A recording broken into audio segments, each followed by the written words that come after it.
इसमें करें। ये जैसा कि सूचित किया गया है हम सबको कि आज बाइबल अध्ययन तो नहीं होगा, लेकिन गवाही में मैं अपनी गवाही कुछ समय के लिए दूंगा। इससे पहले कि मैं कुछ गवाही दूं, मैं प्रार्थना करना चाहता हूं कि प्रभु हमारी सहायता करें। आइए हम प्रार्थना करेंगे। विश्वास योग धर्मी परमेश्वर, आज की संध्या में आपने हमें फिर ये सुअवसर दिया प्रभु जी, आपके लोगों के मध्य में इकट्ठे होकर के उस महान परमेश्वर के प्रेम के लिए और उसकी भलाई के लिए जो आपने मेरे जीवन में किया है प्रभु जी, उसको शेयर करने से पहले मैं अपनी अयोग्यता को आपके पवित्र खून के द्वारा धुलवाता हूं, ताकि मैं धोया जाऊं, शुद्ध किया जाऊं, आपकी महिमा के लिए इस्तेमाल किया जाऊं। प्रभु दया कीजिए। जितने जुड़े हुए सारे प्रियजन हैं, उनके लिए भी प्रार्थना है कि उन पर भी प्रभु जी उस महान परमेश्वर का दया बनी रहे और वो आप में फलते और फूलते जाए,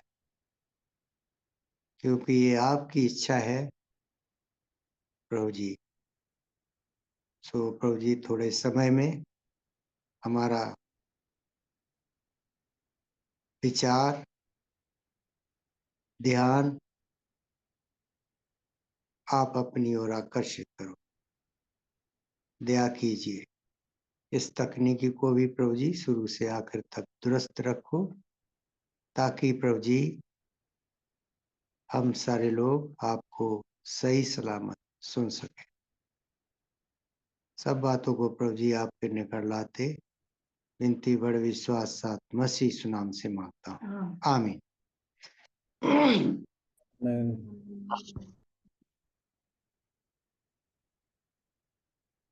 तो प्रियो, मैं उस महान परमेश्वर का धन्यवाद करता हूँ जो मुझ जैसे बुरे पुरुष पर, श्रापित पुरुष पर दया की है। क्योंकि हम देखते हैं उसके वचन में, और जब उस वचन पर ध्यान करते हैं तो हम पाते हैं कि मैं और हम इतनी बुराइयों में फंसे हुए हैं, पापों और अपराधों में फंसे हुए हैं। ऐसे बुरे पुरुष को, अर्थात मैं अपने विषय में कहूंगा, ऐसे बुरे पुरुष पर उसकी दया हुई है। ये हमारे सोच और समझ से कहीं परे है। लेकिन जब उसकी प्रेम की गहराइयों को समझते हैं, परमेश्वर की प्रेम की गहराइयों को हम समझ जाते हैं, तो उसका उद्देश्य है कि वो, और उसकी चाहत है, कोई भी मनुष्य बर्बाद ना हो। बर्बाद इन द सेंस कि वो बुरे होने के नाते आग और गंधक की झील में डाला जाए। ये उसके बचाव के लिए उस परमेश्वर की महानता और प्रेम को देखा गया है। और उसका प्रेम और इस महानता को वचन में हम पढ़ेंगे भजन संहिता 139 और उसकी 17 आयत। कोई एक जन अगुवाई करे पढ़ने के लिए। साम 139 वर्स 17।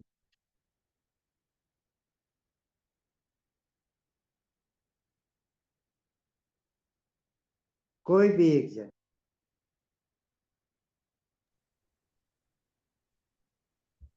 मेरे लिए तो हे परमेश्वर तेरे विचार क्या ही बहुमूल्य हैं, उनकी संख्या का जोड़ कैसा बड़ा है। तो हम यहाँ पर क्या कहना चाहते हैं? मानव जाति के लिए, उसमें मैं भी शामिल हूं, आप भी शामिल हैं, उसके विचार क्या ही बहुमूल्य है और जिनकी संख्या का जोड़ अनगिनत। कहने का मतलब उसकी महानता और प्रेम को देखते हुए मुझ जैसे बुरे और घृणित पुरुष पर उसकी दया हुई है। और उस दया में यदि हम और देखें भजन 40:5 में, तो इसी तरह का ये भी दाऊद का भजन है जो अपने विषय में कहता है। मैं इस समय अपने विषय में कहता हूं कि उसकी दया मुझ अयोग्य घृणित पुरुष पर हुई। भजन 40 और उसकी 5। हे मेरे परमेश्वर यहोवा, तूने बहुत से काम किए हैं। जो आश्चर्य कर्म और कल्पनाएं तू हमारे लिए करता है वो बहुत सी हैं, तेरे तुल्य कोई नहीं। मैं तो चाहता हूं कि खोलकर उनकी चर्चा करूं, परंतु उनकी गिनती नहीं हो सकती।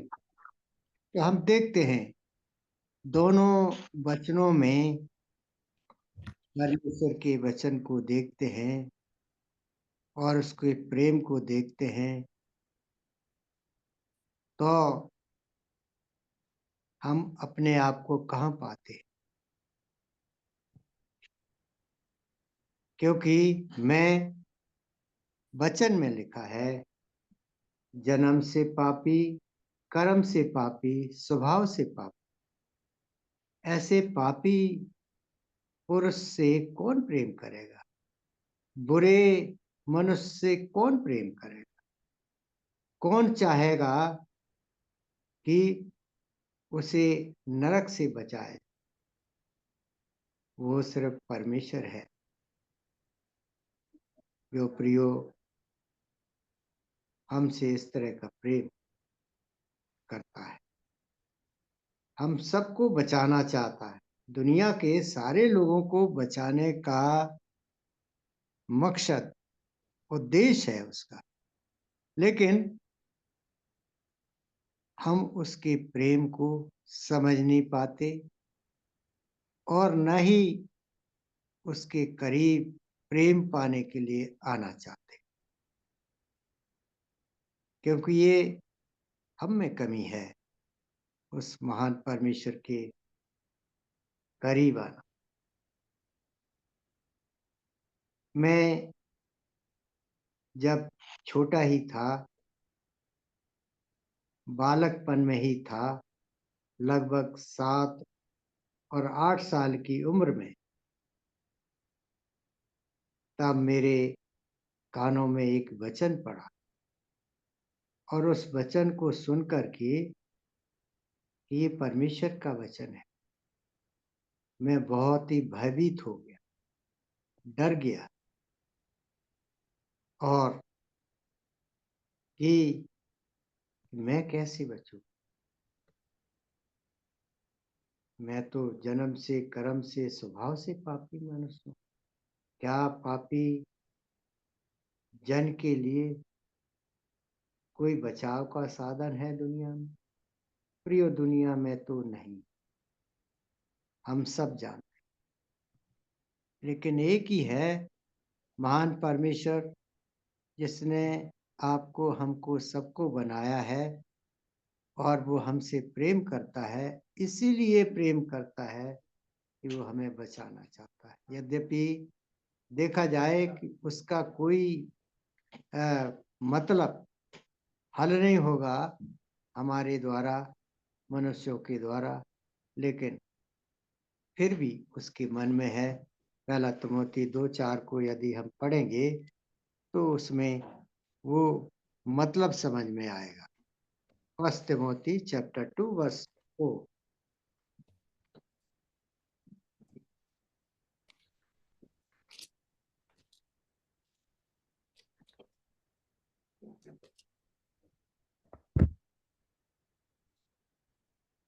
जो ये चाहता है कि सब मनुष्यों का उद्धार हो और वे सत्य को भली भांति पहचान पहचान ले। तो जैसा मैं कह चुका हूं, ये उसका उद्देश्य है। और जब मैं 7 और 8 के बीच में था तो वचन मेरे कानों में पड़ा, जो कि मत्ती की किताब में 13:42 में हम पढ़ते हैं।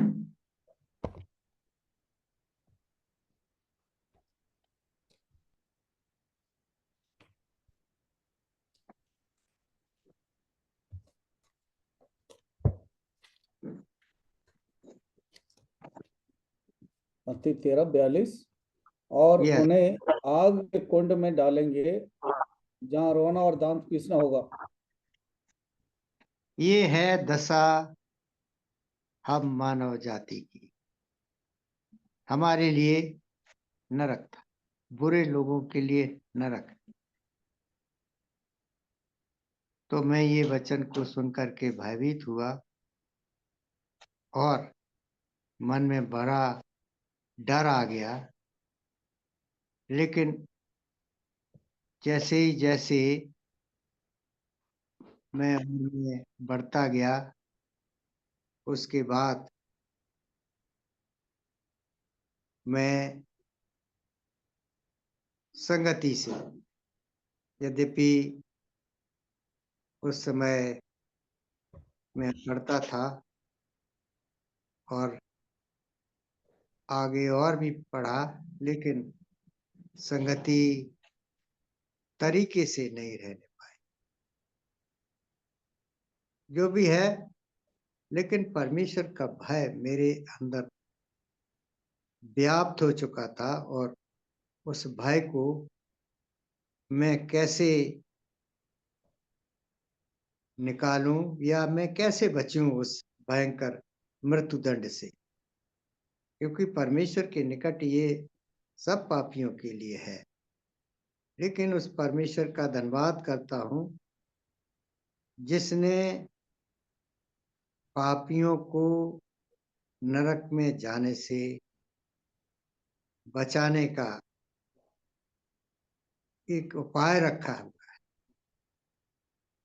और उस उपाय में हर एक के लिए है, चाहे वो कोई जन क्यों ना हो, कितना ही बुरा क्यों ना हो, कितना ही अपराधी क्यों ना हो, सबके लिए एक परमेश्वर ने ऐसा इंतजाम किया है हम मानव जाति के लिए, जो अद्भुत है। तो प्रियो, जैसा ही मैं कह रहा था कि एजुकेशन ज़्यादा तो नहीं पढ़ ले सका, लेकिन कुछ समय के बाद मैं नेवी में, इंडियन नेवी में चला गया। ये 1967 की बात।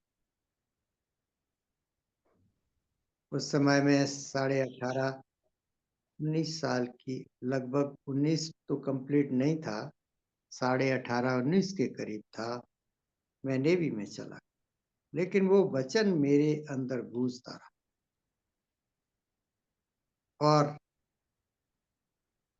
आगे चलता गया। फिर मैंने, वहाँ नेवी में कोई फेलोशिप नहीं थी, फिर भी मैंने बॉम्बे में जा करके एक बाइबल खरीदी और फ्री टाइम में मैं बैरक में बाइबल पढ़ता था।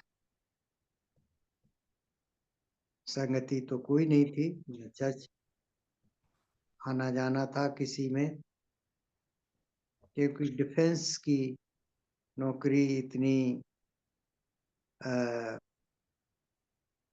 कड़ी होती है या इतनी डिसिप्लिन में होती है, जिसे आप में से कोई डिफेंस में गया हो तो वो जान सकता है। होते होते काफी समय हो गया, उस नौकरी से 15 साल करने के बाद मैंने रिजाइन दिया उस नौकरी। रिजाइन के बाद मैं अपने परिवार के साथ रहना चाहता, भाइयों के साथ रहना चाहता। हमसे 2 बड़े भाई जिन्होंने प्रभु यीशु मसीह को अपना निजी उद्धारकर्ता करके माना था, उनके बीच में मैं रह करके जीवन यापन करना चाहता। तो इस उद्देश्य से मैंने पहली नौकरी 15 साल करके छोड़ी, और उसके बाद जब घर आया, कुछ सालों घर रहा, लेकिन और जो गांव के लोग थे उन्होंने मुझे पीसफुली रहने नहीं दिया। जैसा मैं चाहता था उस तरह नहीं रह पाया। होते होते 1-2 साल बाद फिर मैंने नौकरी की ट्राई की और रेलवे में मेरा सिलेक्शन हो गया। रेलवे की 18.5 पौने 19 साल सर्विस है। जब मैं यहाँ आया गाजियाबाद में, दिल्ली मेरी पोस्टिंग थी, हेडक्वार्टर दिल्ली था, लेकिन गाजियाबाद रहता। यहाँ पर कुछ लोगों को पता चला, तो एक ब्रदर असेंबली से एक भाई आया, मेरे विषय में पूछताछ करी कि इस नाम का एक जन है जो टिकट कलेक्टर है। उस समय मैं टिकट कलेक्टर था स्टार्टिंग में। तो होते होते किसी तरह मुझे सूचना मिली, उससे पर्सनल भेंट तो नहीं हो पाई, सूचना मिली और मैं किसी तरीके से उस सूचना पर मैं उस मंडली में गया। तो वो ब्रदर असेंबली थी।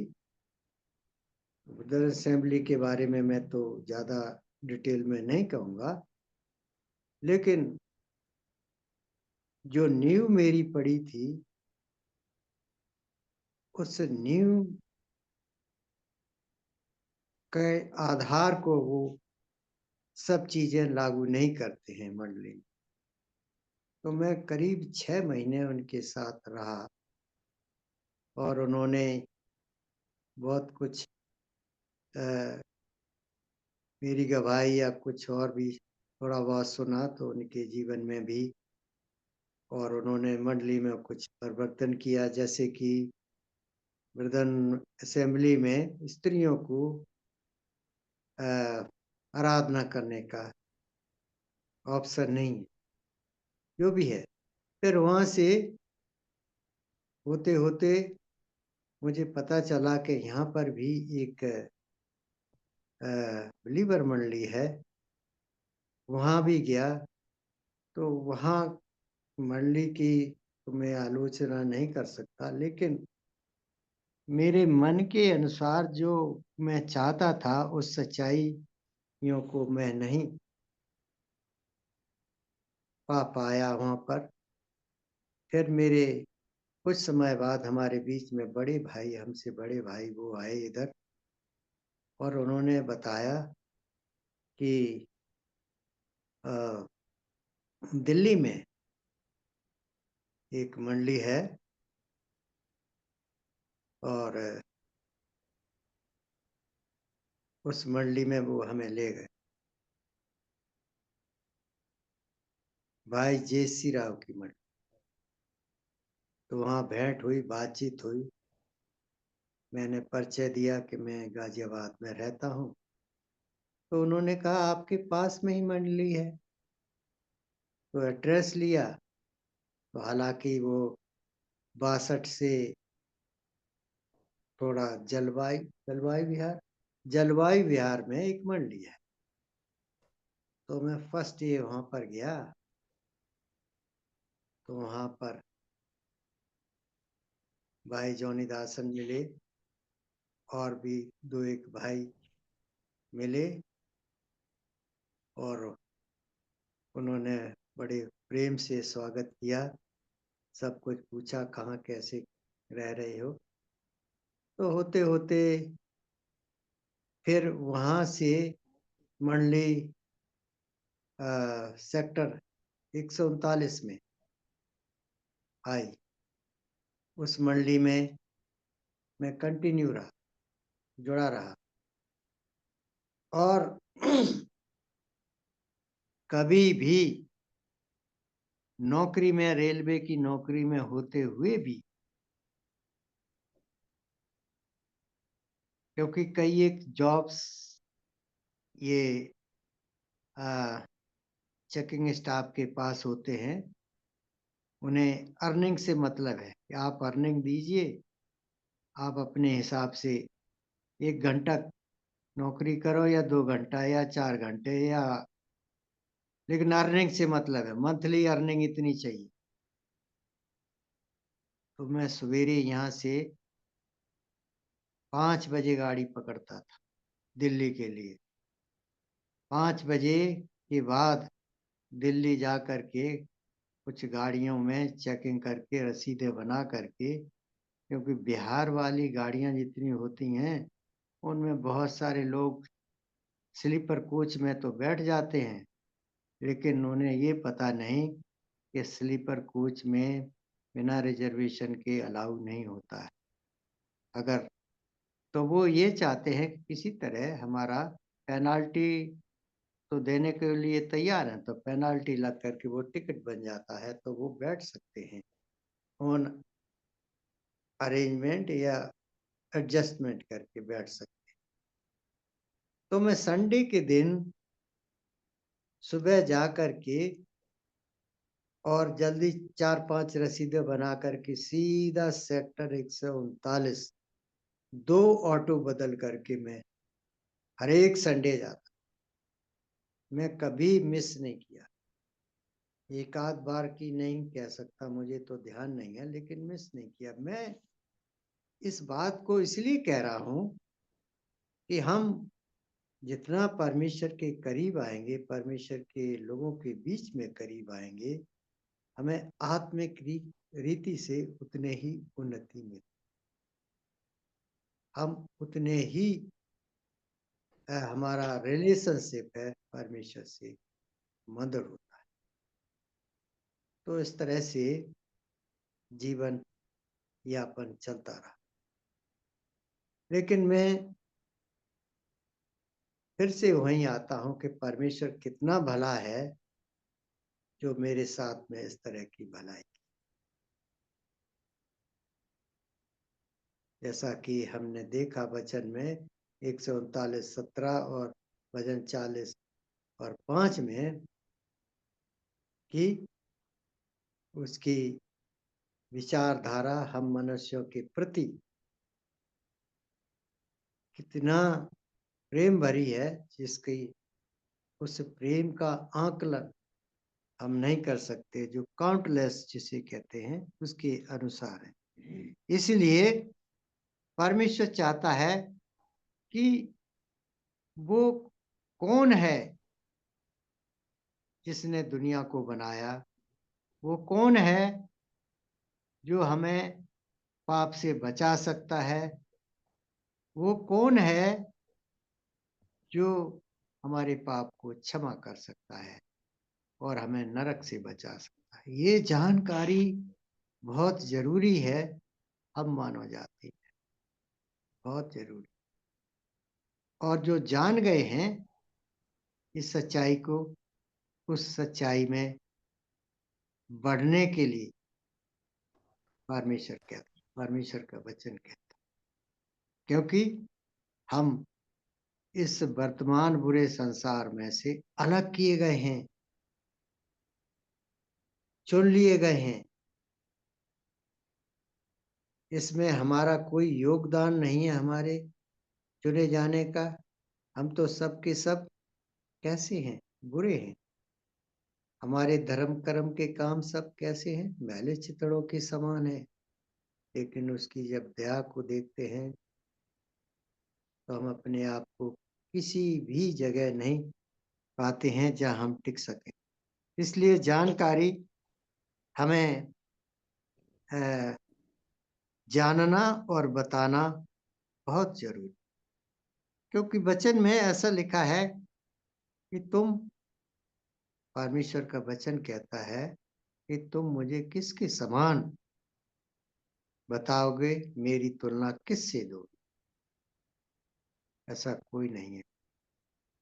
ईसाया की किताब में इस वचन को हम देखेंगे, 45 की 5, 6, 7। ईसाया चैप्टर 45 वर्स 5, 6 एंड 7।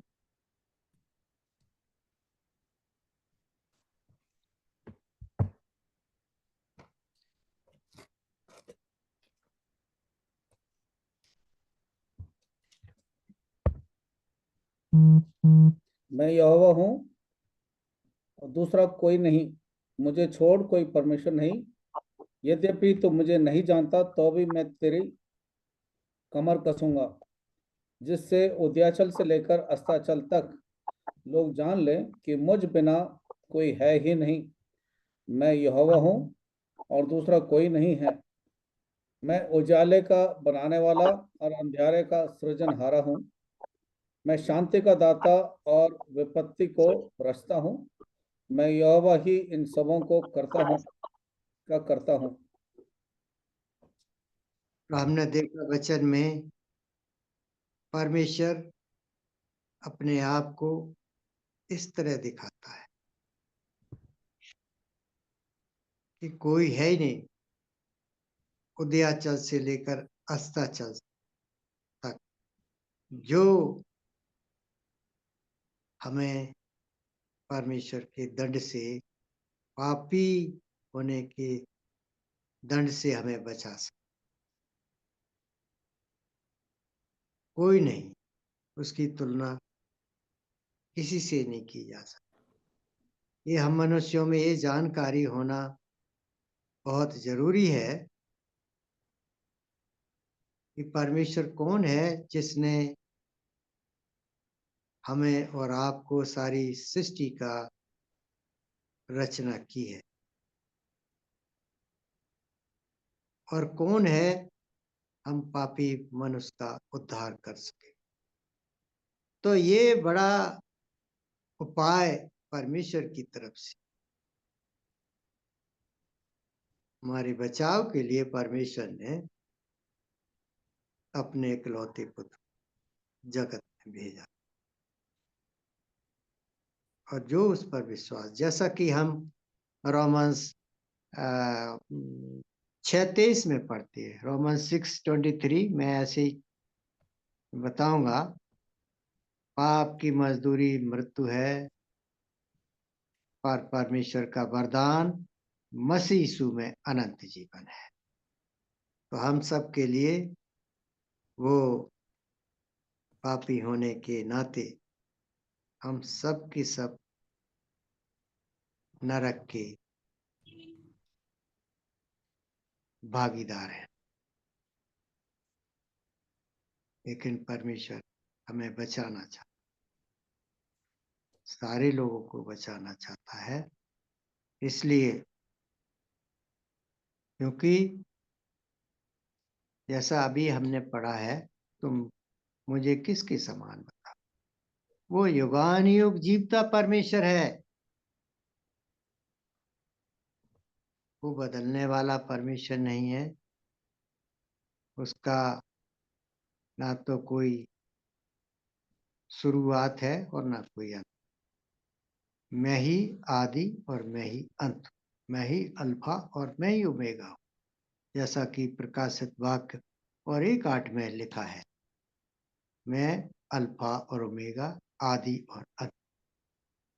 तो वो परमेश्वर जिसकी दया मुझ अयोग्य पुरुष पर हुई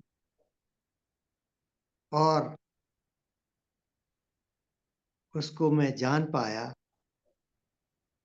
कि वो परमेश्वर कितना भला है, जिसने मुझ पर दया की है, मेरे बचाव में अपने आप को लाया। इसलिए मैं ये कहना चाहता हूं कि उस परमेश्वर की दया को हम जो हम पर हुई है हल्के में न लें। हमें उससे प्रेम भरा संबंध बनाना है।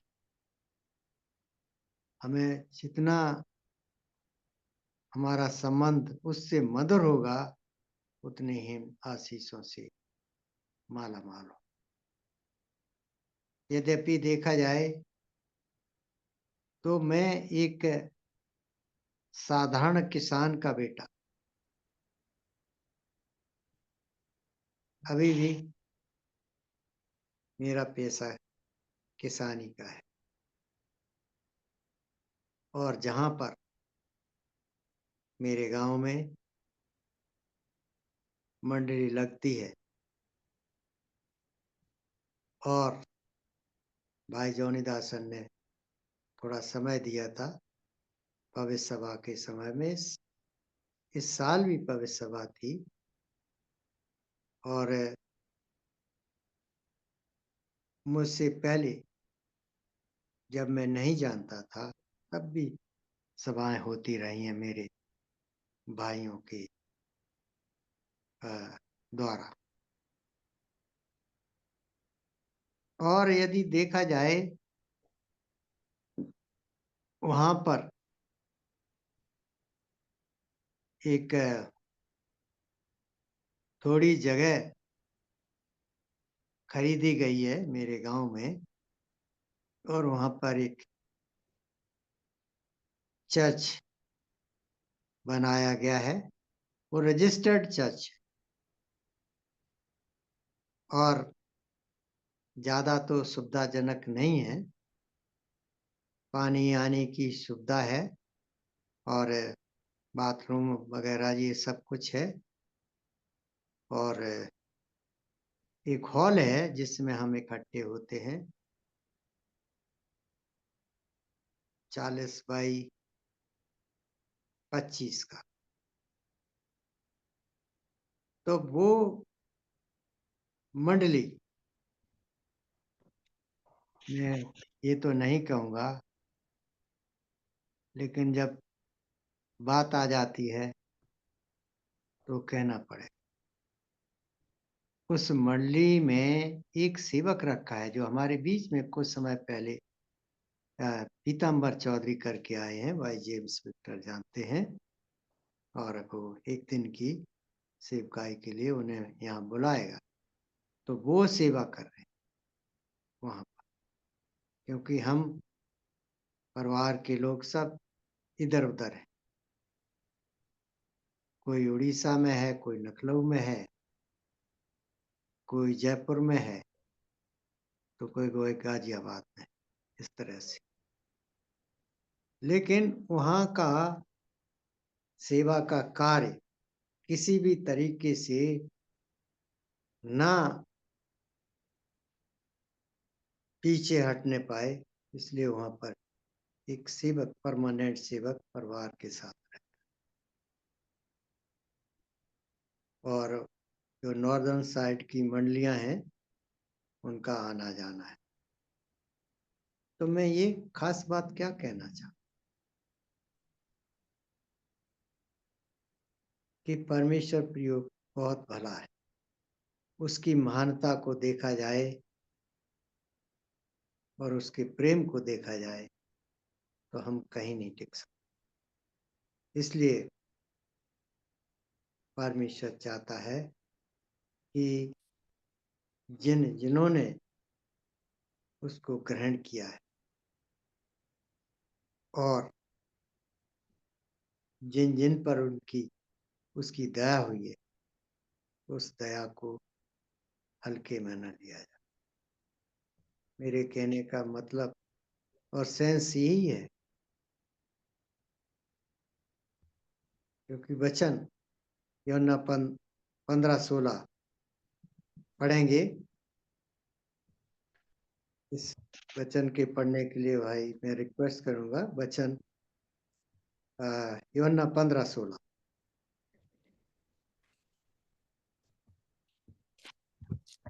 यूहन्ना 15 अध्याय उसका 16 पद, तुमने मुझे नहीं चुना परंतु मैंने तुम्हें चुना है और तुम्हें नियुक्त किया कि तुम जाकर फल लाओ और तुम्हारा फल बना रहे, कि तुम मेरे नाम से जो कुछ पिता से मांगो वो तुम्हें दे। लिखा है, परमेश्वर ने हमें चुना है, आपको हमको सबको चुना है। उस चुनाव में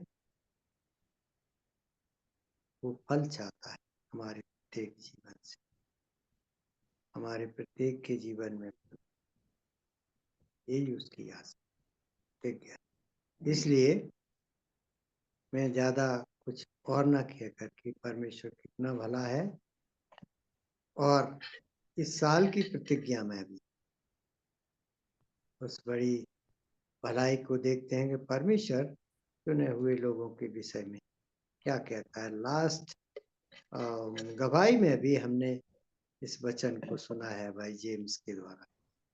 वचन 1 अध्याय में आएंगे और 3 तक, साम चैप्टर 1 वर्स 1, 2 and 3।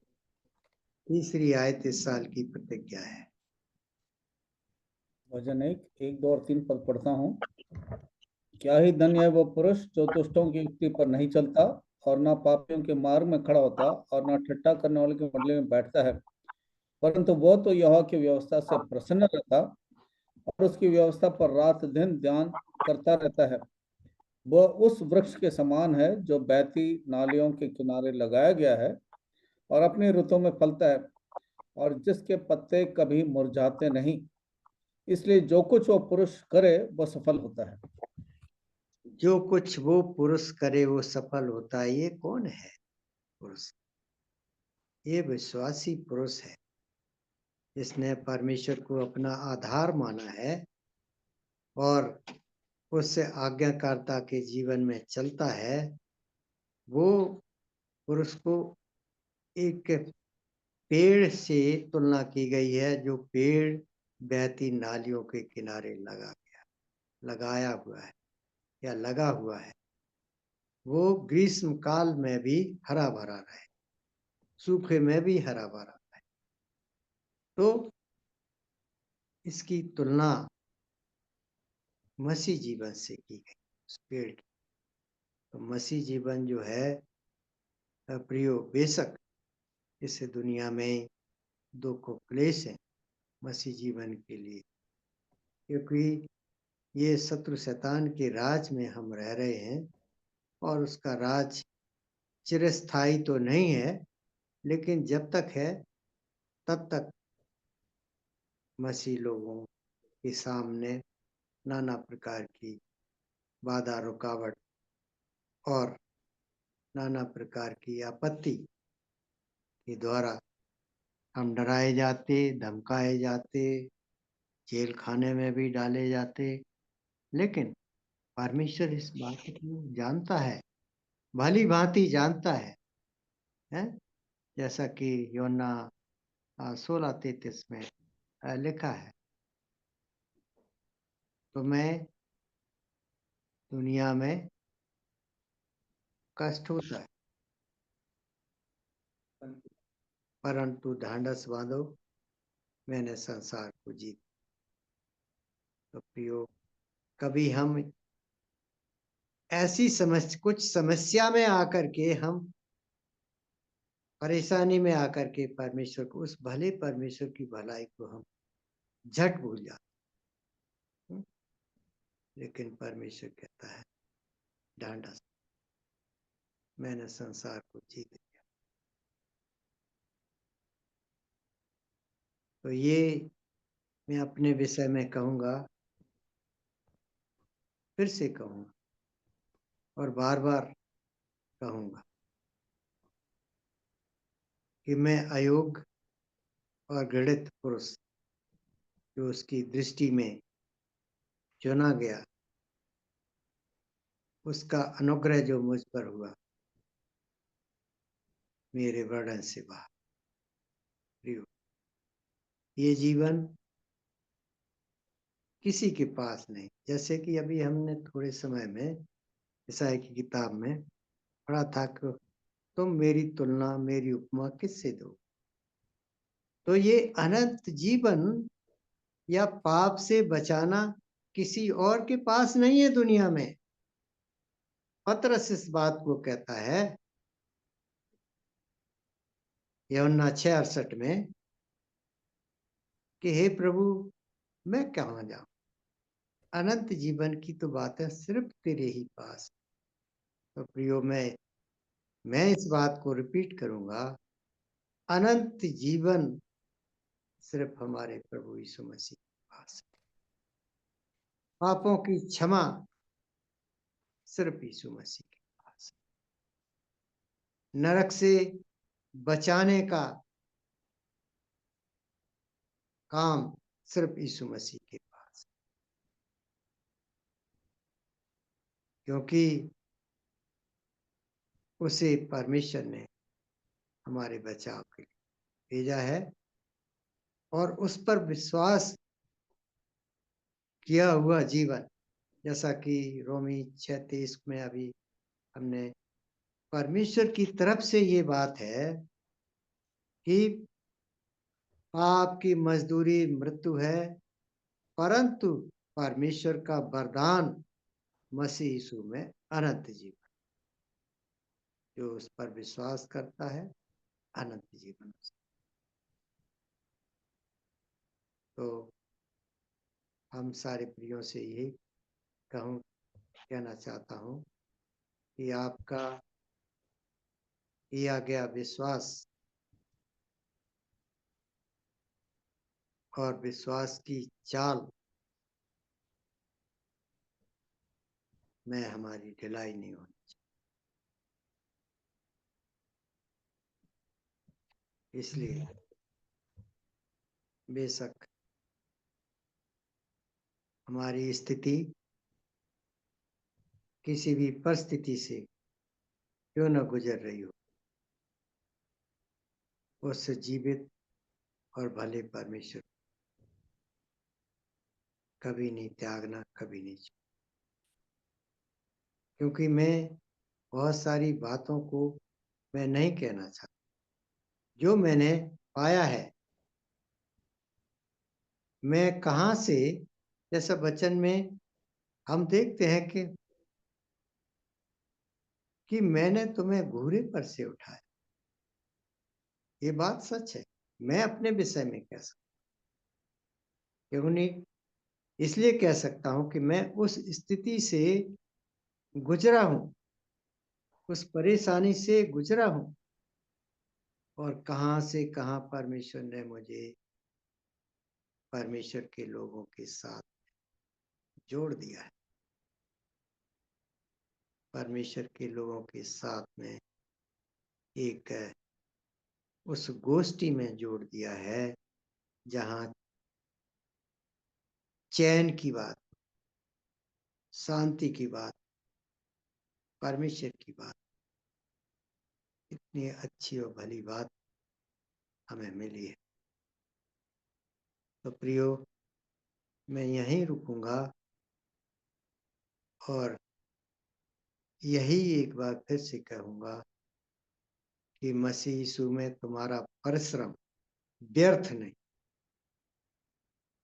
किसी भी व्यर्थ नहीं। प्रभु करे हमारे प्रत्येक के जीवन में हम परमेश्वर की अधीनता में और उसके नियंत्रण में रोज उपस्थित।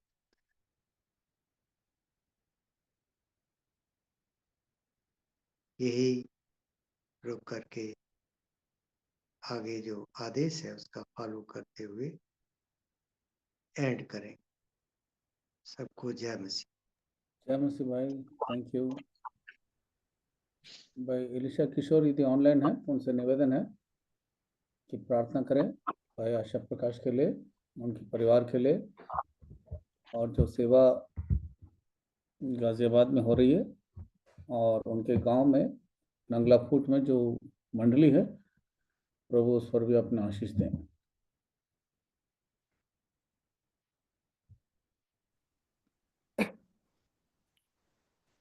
प्यारे प्रभु, महान परमेश्वर, सर्वशक्तिमान प्रभु जी, आपके सन्मुख में आते हैं प्रभु जी। आपका नाम को लाख लाख धन्यवाद देते हैं प्रभु जी। इस शुक्रवार के दिन पर प्रभु हम सब लोग एक और बार प्रभु आपके नाम में एकत्रित होने के लिए ये सुंदर अवसर हमको दिया है प्रभु, उसके लिए आपको धन्यवाद देते हैं प्रभु जी।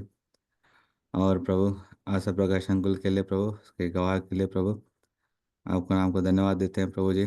सचमुच प्रभु जी, आप शुरुआत से ही प्रभु जो लोग प्रभु आपके ओर देखते हैं प्रभु, और जो सचमुच प्रभु आपके ऊपर ध्यान देते हैं प्रभु जी, और आपका नाम को प्रेम करते हैं प्रभु, और उनके लिए प्रभु हमेशा प्रभु आप कुछ ना कुछ प्रभु आप इंतजाम करते हैं प्रभु जी, उसके लिए आपको धन्यवाद देते हैं प्रभु जी।